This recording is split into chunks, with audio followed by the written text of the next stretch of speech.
Gracias por tu gran fidelidad.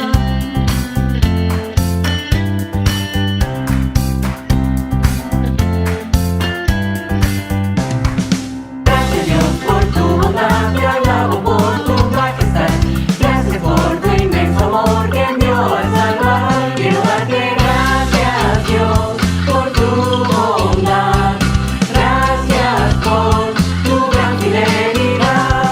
Alabemos a una voz el nombre del potente Dios. Elevemos el sonor un canto de amor. Quiero darte gracias Dios por tu bondad. Gracias por tu gran fidelidad. Muéstrame tu santo ser, infunde en mí tu gran poder. Quiero de tu amor hablar y por tu senda andar. Quiero darte gracias Dios por tu bondad. Gracias por tu gran fidelidad.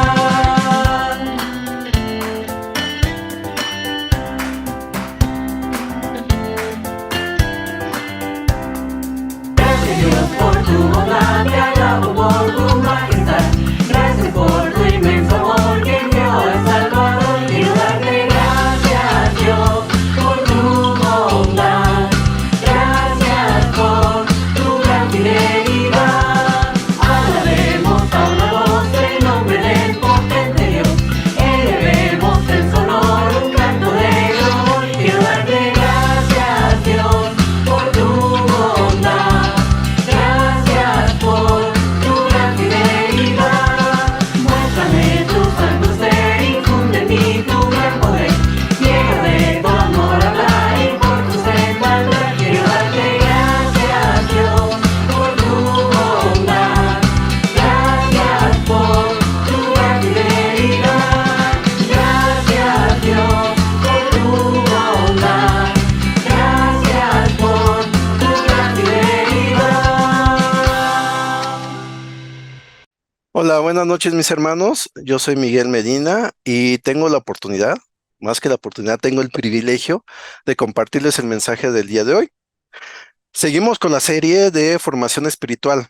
En la clase pasada, nuestro hermano Juan Roque habló acerca de la transformación de la mente.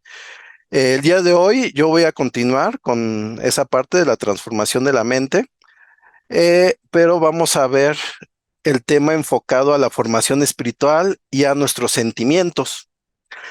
Para esto, les quiero contar el final de una película. Espero que la hayan visto, si no, pues yo creo que ya no la van a ver.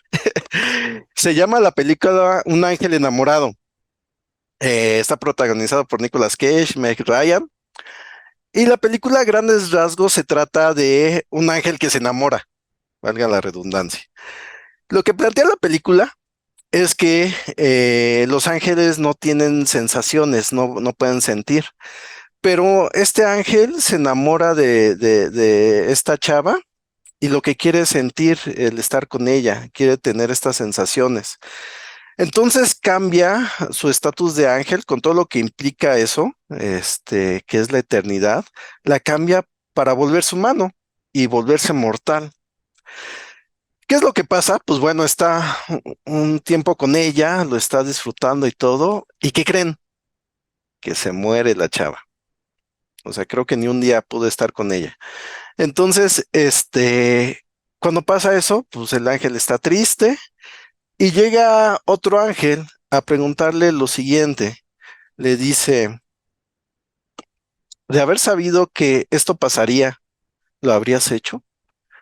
Y Nicolas Cage, ya un mortal, dice, prefiero haber tenido un aroma de su cabello, una caricia de su boca, un roce de su mano, que una eternidad sin ello. Suena bonito, ¿no? Romántico. Cuando vi la película, no me gustó. No me gustó por la decisión que él había tomado porque se me hizo absurda, ¿no? Dejar la eternidad, dejar la eternidad de estar con Dios, de vivir como un servidor, como un ángel, por un momento de estar con una chava. Una vez lo platiqué con una amiga, esta película, y lo que ella me decía era, Es que el mensaje es muy bonito porque esta persona, este ángel, estuvo dispuesto a dar todo por estar con ella un instante. Digo, no, es absurdo. Suena bonito, suena romántico, pero no lo es. Es una decisión absurda. Y ya, no nos pusimos de acuerdo, ¿no? Este, pero a lo que voy es, lo que resalta esta película es el tema que vamos a hablar.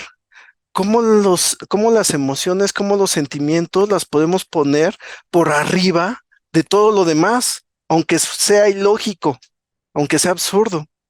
La teología de esta película no es muy buena, que digamos. De hecho, lo que contesta Nicolas Cage también no es muy bueno. Dice que prefiere haber sentido eso que una eternidad. ¿Una eternidad cómo? ¿O de qué?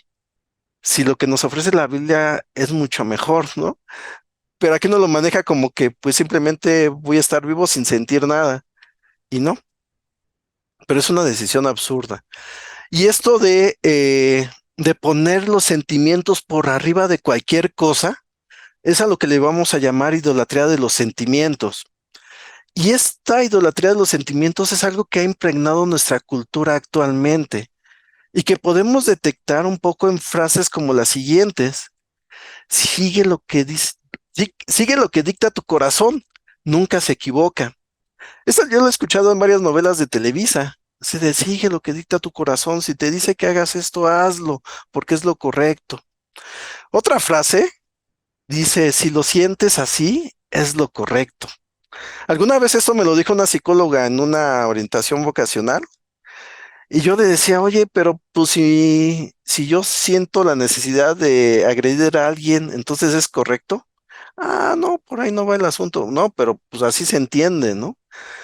Eh, También, si hay duda, no hay duda. A veces este tipo de pensamientos ha llevado a divorcios innecesarios, ¿no? O más bien a divorcios, donde las personas sienten como que, bueno, ya no debo de, no estoy seguro si la persona con la que estoy casado o casada, es la persona con la que voy a vivir el resto de mi vida. Bueno, pues si no estás seguro es porque no lo es. Entonces haz lo que veas que es correcto. Ah, es que con la otra persona, sí estoy más segura. Sí, por el momento, ¿no? Eh, ¿Qué otra frase? Esto podría ser un eslogan de una agencia de viajes, ¿no? No es un viaje, es una experiencia y eso es invaluable. Resaltando, ¿no? La parte de que no solamente es que te transportes de un lugar a otro o que conozcas otro nuevo sitio, sino es toda la experiencia, es lo que vas a sentir al hacerlo. Vive la vida loca, una canción de Ricky Martin, ¿no? Solo se vive una vez. Creo que también es una canción. Y Hakuna Matata, una forma de ser sin preocuparse. Sí, sí, eso lo aprendí de Timón. Y ahí también se nos mezclaba esta idolatría de los sentimientos. Pues bueno, ya vimos que es algo que impregna nuestra cultura, que esta exaltación a los sentimientos. ¿Y por qué? Pues hay una sencilla razón, porque son muy poderosos. Eh, los sentimientos son esenciales en la experiencia humana. Todos hemos sentido o todos sentimos constantemente algo. Puedes sentirte con hambre, con sueño, con sed, pero también puedes sentirte enamorado, alegre, triste, tranquilo, nostálgico, meditabundo. Sentimos una gama de sentimientos en todo momento y eso nos mueve. Puede ser una bendición o un problema. Podemos sentir cosas muy, muy excelsas, muy gratificantes, como es el amor, como es la alegría, es la euforia, es el placer, pero también nos puede hundir esos sentimientos, como puede ser la tristeza, la depresión, la nostalgia, la ira. Entonces, pues sí, tiene de ambos, ¿no? Y en la mayoría de los casos determina nuestras decisiones, que a su vez determinan nuestras acciones. Eh, Nosotros somos seres emocionales y decidimos emocionalmente y luego lo justificamos racionalmente. No es al revés. Inclusive la psicología o las neurociencias van encaminados a entenderlo así. Hay un autor que se llama Antonio Damasio, que hizo un estudio en una persona que se le afectó la parte del cerebro que determinan las emociones. Y lo que se dio cuenta al estudiar a esta persona era que no podía decidir. Se le dificultaba tomar cualquier decisión básica porque se le había afectado esa parte del cerebro que determinaba las emociones y los sentimientos, por lo que las emociones son esenciales en nuestras decisiones. Más aún, nosotros en nuestra experiencia podemos identificarlo también. Nosotros decidimos no porque algo sea racional, sino porque estamos abiertos a que algo pueda ser mejor o porque eso nos late, porque eso nos hace sentir mejor tomar esa decisión. Entonces, no lo podemos justificar, no lo podemos o no solemos decidir racionalmente, sino más bien decidimos emocionalmente y lo justificamos racionalmente.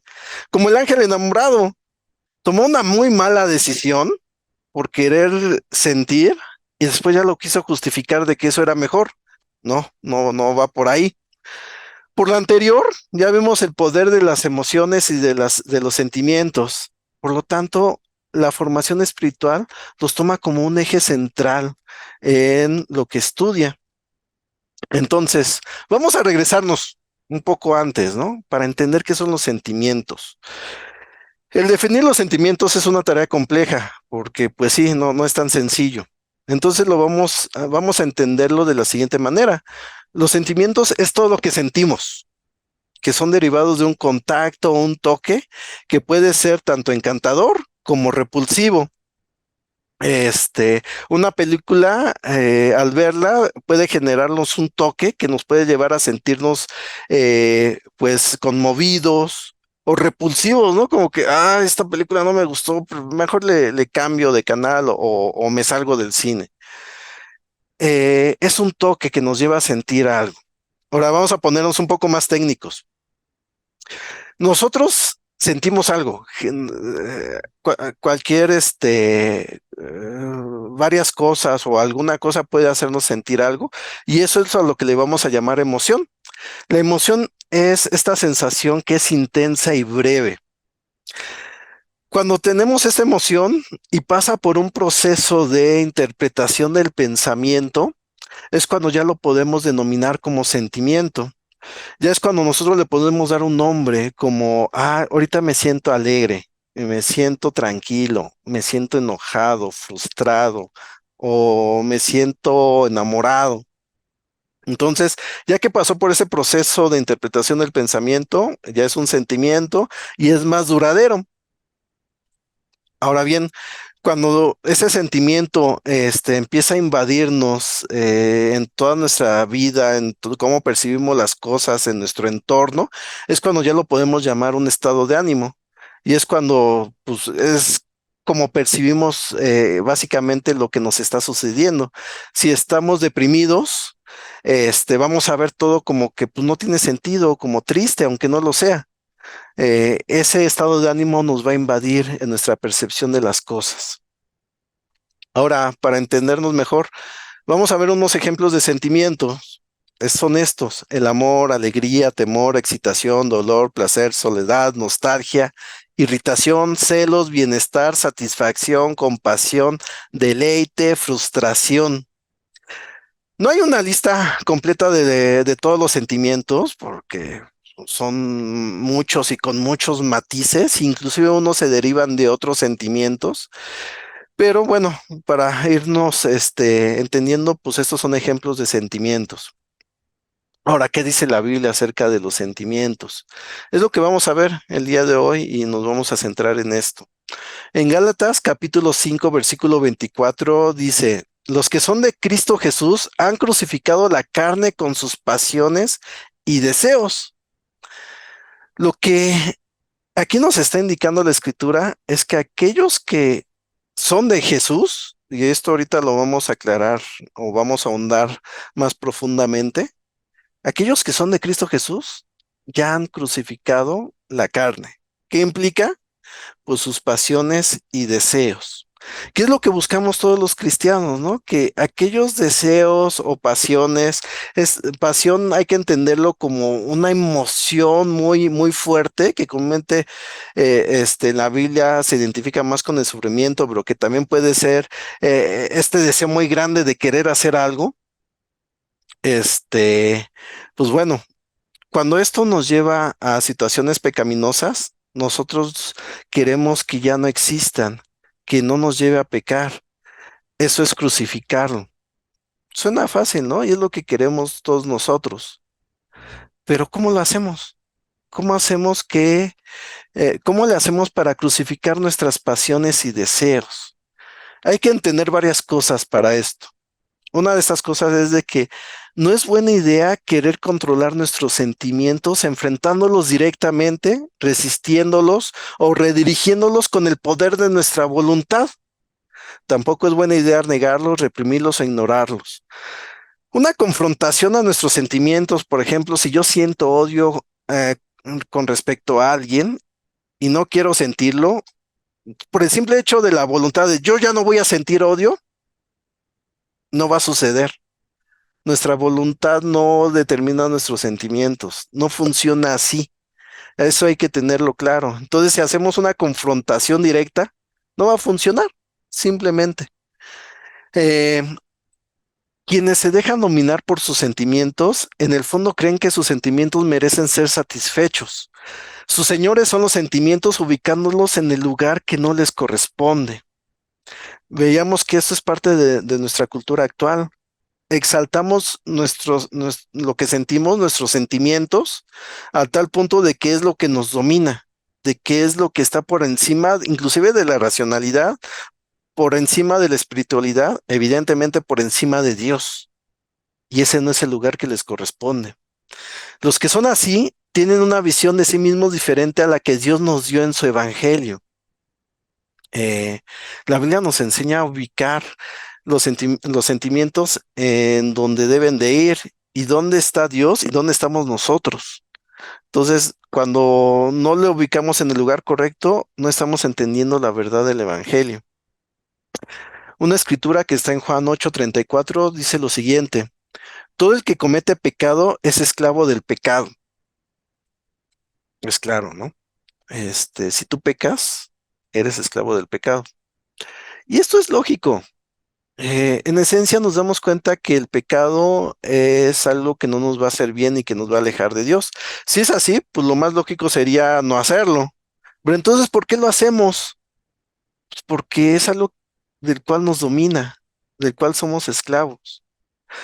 Entonces, a veces nos podemos autoengañar diciendo, no es así, yo hice esto que está mal porque yo lo quise hacer. Nos justificamos, ¿no? Como el ángel enamorado. Y es como cuando un alcohólico no reconoce su problema, que le preguntas, ¿por qué no deja de beber? Y dice, pues porque no quiero. No reconoce que no puede, que es esclavo de la bebida. Dice, es que yo lo puedo dejar cuando quiera, pero ahorita no quiero. Ah, no, te estás justificando. Realmente no puedes dejarlo. Entonces, pues para que no te sientas tan mal, pues simplemente dices que no quieres hacerlo, pero la realidad es otra. Bueno, pues eso nos pasa con el pecado. ¿Qué más podemos tener en cuenta para entender cómo crucificar nuestras pasiones y deseos? Pues bueno, deb- debemos entender que quienes tienen una visión adecuada de Dios y de quiénes son realmente, cuál es la posición del ser humano ante Dios, pueden vivir y sentir conforme a esa visión. No solo evitan el pecado de esa manera, sino la tentación entendiéndolo como la inclinación a pecar. Vamos, la Biblia, toda la Biblia nos lleva a tener toda una visión de quién es Dios, cómo es Él realmente. No lo que nosotros creemos, sino cómo realmente es Él.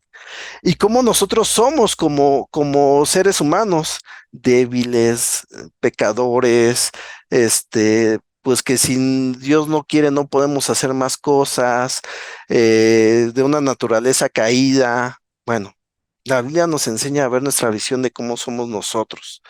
Y cuando tenemos esa visión clara, va a haber una consecuencia y es que el filtro de nuestro pensamiento lo va a tomar con esa visión clara y no solamente vamos a evitar la acción, sino vamos a evitar el pensamiento, que era lo que enseñaba Jesús en el Sermón del Monte, ¿no? Desde el solo hecho de desear a una mujer, ya desde allá empieza la tentación y la inclinación al pecado.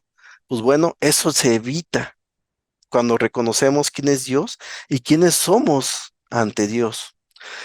El momento en que iniciamos esa visión verdadera de Dios y de nosotros mismos es cuando decidimos volvernos a Dios. Este proceso de conversión.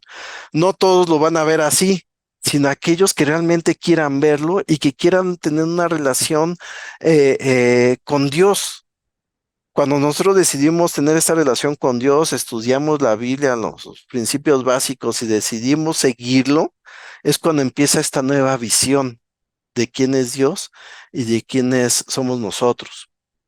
En Efesios 4, versículo 22, nos enseña esto. Dice, con respecto a la vida que antes llevaban, se les enseñó que debían quitarse el ropaje de la vieja naturaleza, la cual está corrompida por los deseos engañosos, ser renovados en la actitud de su mente y ponerse el ropaje de la nueva naturaleza creada a imagen de Dios en verdadera justicia y santidad. El proceso de conversión nos lleva a eso, a cambiar nuestro ropaje, cómo somos, nuestra vieja naturaleza, se nos renueva la mente y eso a la vez nos lleva a ponernos una nueva naturaleza, un nuevo ropaje, que es a imagen de Dios, como fuimos realmente creados, con justicia. Entendamos justicia como pues el hacer lo que es correcto, tanto para Dios como para con los demás, un bienestar para los demás, y santidad como el ser cada vez como Jesús. Entonces, en ese proceso de conversión, cambiamos la manera de cómo vemos las cosas y nos ubicamos como a imagen de Dios. ¿Ok?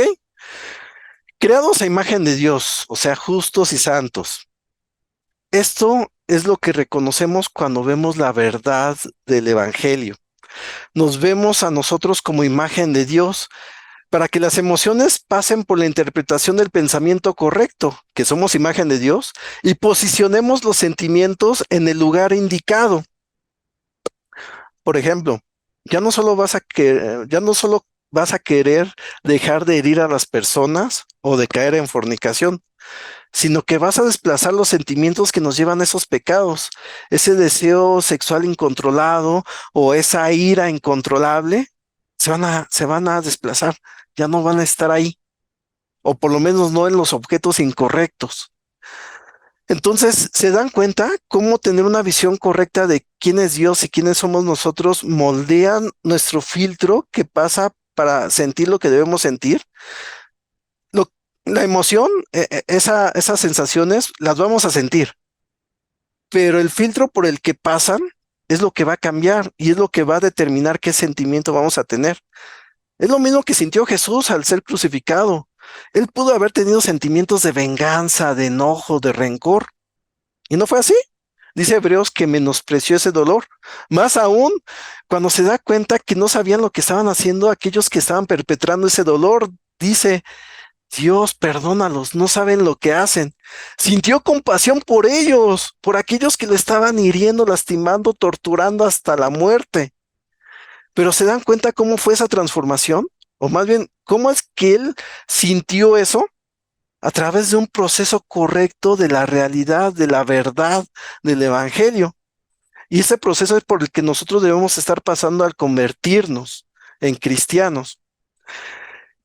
Ahora, no podemos ser inocentes al pensar, ¿no? Entonces me vuelvo cristiano y ya todo va a cambiar, mi manera de interpretar las emociones va a ser diferente y ya.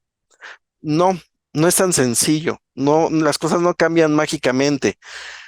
Sí comienza por el proceso de conversión, por el querer volverte discípulo de Jesús, por el que tener una relación con Dios, pero se va reforzando con la formación espiritual. O sea, con la práctica de las disciplinas espirituales, que es lo que se ha estado viendo, ¿no?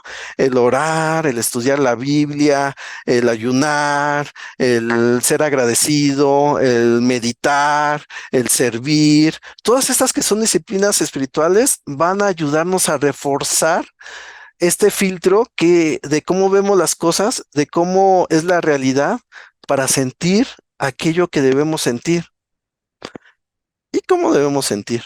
Entonces, hay varios ejemplos en la Biblia. El que yo tomé fue el del buen samaritano. ¿Cómo siente alguien creado a imagen de Dios? Pues como sintió el samaritano. Vamos a verlo, esta parte de la parábola.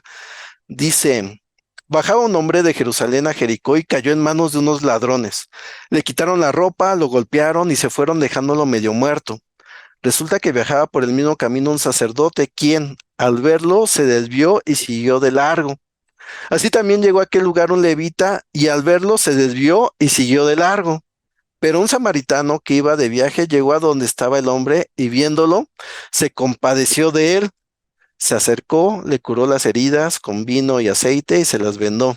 Luego lo montó sobre su propia cabalgadura, lo llevó a un alojamiento y lo cuidó. A ver, vamos a analizar qué pasó aquí. ¿Qué fue lo que llevó al samaritano el hacer todas estas cosas por esta persona que estaba medio muerta? El curarlo, el vendarlo, el llevarlo a un alojamiento, el cuidarlo. ¿Qué fue lo que lo llevó a hacer eso? Un sentimiento. Dice aquí, lo que está en verde, dice que lo vio y se compadeció de él. Otra versión dice, y tuvo compasión de él. Este sentimiento es el de sentir el dolor ajeno, el sentir el dolor de la otra persona, el tener el mismo corazón de lo que está pasando. Al compadecerse, al sentir lo que la persona estaba sintiendo, posiblemente esta sensación empática de si yo estuviera en su lugar, ¿qué me gustaría que hicieran por mí? Fue lo que lo llevó a hacer esto. Así es como siente Dios con nosotros. Por eso vino Jesús. Entonces, esta emoción, este sentimiento fue el que llevó a hacer algo como lo haría Jesús. ¿Y por qué no lo hicieron el sacerdote y el levita, que son seguidores, pues más de títulos de Dios? Un sacerdote que es alguien que es el puente de Dios y los hombres, un levita que es un servidor de las tareas de Dios. ¿Por qué no ayudaron a esta persona? ¿No tenían los sentimientos de Dios? ¿No sintieron nada? Probablemente sí sintieron algo al verlo, porque al final lo vieron, pero no fue compasión. Probablemente pensaron que, pues es una molestia, ¿no? El estarlo cuidando. Tengo que llegar a un sitio y se me va a hacer tarde o no voy a alcanzar a llegar o quién sabe quién sea esta persona, a lo mejor se lo merecía. No lo sé, pensaron otras cosas que no fue el sentir compasión por esta persona. Esa es la diferencia. ¿Y hacia dónde debemos inclinar nuestro filtro, nuestra realidad? Pues hacia lo que haría Jesús, que fue lo que hizo ese samaritano, el sentir compasión.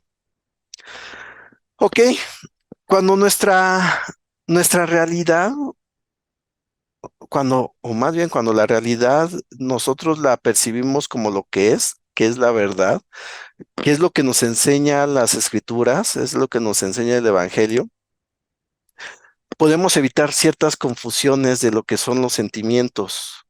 Y esas confusiones hay que tenerlas muy claras, porque porque nos puede llevar a decidir cosas incorrectas o a hacer cosas que son pecaminosas.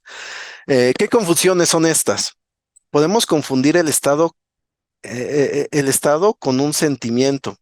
No es lo mismo estar en paz que sentirse tranquilo o el estado de bienestar que sentirse bien. Es decir, que te sientas bien no significa que lo estés. Tú puedes estar pues tranquilo o puedes estar satisfecho y decir, pues estoy bien, no necesito más, así me siento. Eso no significa que realmente estés bien. Entonces hay que tener en cuenta eso, no es diferente el estado a la sensación o al sentimiento. Podemos preferir el sentimiento que el propósito del sentimiento. O sea, es como preferir sentirse enamorado más que el amar a alguien. Esta sensación de estar enamorado, de sentir bonito por otra persona, se siente muy bien, pero no hay que confundirlo. El sentimiento nos debe llevar a hacer algo bueno o buscar el bienestar de una persona. Ese es el amor, pero podemos confundir eso que nos debe llevar al bienestar de una persona por el hecho de sentirnos enamorados. Hay que tener cuidado con eso, porque entonces, pues, simplemente vamos a querer sentirnos enamorados más que el amar a alguien. Podemos confundir el sentimiento con el objeto del sentimiento. No es lo mismo deshacerte del dolor o la pena de perder a un ser amado que deshacerte del ser amado. Si alguien perdió a un ser querido, lo que se busca es deshacerte del sentimiento que nos lleva a un dolor continuo, prolongado y que no nos lleva a nada. No deshacerte del recuerdo de la persona, que la olvides o que ya no pienses en él, sino más bien este sentimiento que no nos está ayudando a largo plazo. En un primer plazo o en un corto plazo es natural el duelo, el dolor, pero ese dolor se debe ir moldeando conforme al filtro de la verdad para que sintamos lo que es correcto sin olvidarnos de la persona. Eh, Otras confusiones. Los sentimientos marcan el tono general de nuestra vida y mundo. Y quiero que esto lo veamos con el siguiente ejemplo de una mujer que fue engañada por un hombre. Esto le debió haber producido mucho dolor, pero cuando este dolor es incontrolable o cuando rige nuestro pensamiento, nuestra lógica, puede llevar a que esta mujer que sintió este dolor por ser engañada desconfíe de todos los hombres, aunque varios de los hombres que conoce no le hayan engañado. Este, ella pasó su sentimiento por un filtro de cómo son las cosas. Entonces, por esa única sensación y por esa persona que le engañó, ella generaliza y piensa que todos los van a engañar. Y pues se predispone a eso. ¿Qué es lo que dice Hebreos 12, versículo 15 con respecto a esto? Asegúrense de que nadie quede fuera de la gracia de Dios, de que ninguna raíz amarga brote y cause dificultades y corrompa a muchos. Lo que nos lleva es eso, de que la amargura causa dificultades y puede corromper a muchas personas. ¿Cómo es que eliminamos esa raíz amarga, esos sentimientos de amargura? A través de la gracia. Es un tema muy largo la gracia, ¿no? Pero bueno, lo que podemos entender aquí es que solo estando dentro de la gracia de Dios es que podemos liberarnos de esos sentimientos de amargura. En parte por lo que ya hemos visto de que nos lleva a la verdad, pero en parte porque pues recibimos un regalo que no merecemos y no lo podemos comparar con nada más. Ok, eh, la escritura que vimos de Galatas de crucificar la carne es más amplia y cuando abrimos nuestro panorama al contexto literario inmediato, todavía podemos entender mejor esto. Vamos a leerlo. Vamos a leer Gálatas capítulo 5 versículo 22. Después de hablar de los frutos de la carne, que lo pueden ver versículos antes, dice lo siguiente. En cambio, el fruto del Espíritu es amor, alegría, paz, paciencia, amabilidad, bondad, fidelidad, humildad y dominio propio. No hay ley que condene estas cosas. Los que son de Cristo Jesús han crucificado la carne con sus pasiones y deseos. Eso ya lo vimos. Si el Espíritu nos da vida, andemos guiados por el Espíritu. Y ese es el punto que también debemos de darle importancia. De eso se trata la formación espiritual, en fortalecer al Espíritu Santo, del cual va a dar estos frutos, que tiene que ver mucho con nuestras emociones, ahorita lo vamos a ver. Eh, la formación espiritual lo que busca es desarrollar el espíritu que tenemos dentro de nosotros, lo interior, pero el espíritu que Dios nos ha dado. Eh, y vamos a poner de ejemplo un árbol. El abono, el sol, el agua en sí mismo no dan frutos. Se le tiene que dar al árbol para cuidarlo y que el árbol sea quien dé los frutos. El árbol es el espíritu. Entonces, cuando nosotros, a través de la formación espiritual, de las disciplinas espirituales, que ya mencioné algunas, oración, estudio bíblico, meditación, gratitud y demás, Cuando fortalecemos el espíritu con estas disciplinas espirituales, el espíritu va a fortalecer el fruto que va a dar. Aquí también hay otra anotación. La Biblia nos dice que es el fruto del espíritu, no los frutos del espíritu, no está en plural. ¿Cómo debemos entender esto? Pues que no es de que den nada más unos y otros no. El fruto del espíritu abarca todos estos y la interrelación de todos estos. Cuando entendemos mejor todos estos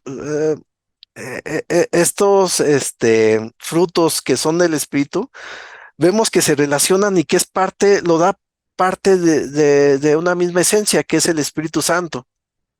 Entonces, vamos a entenderlos mejor.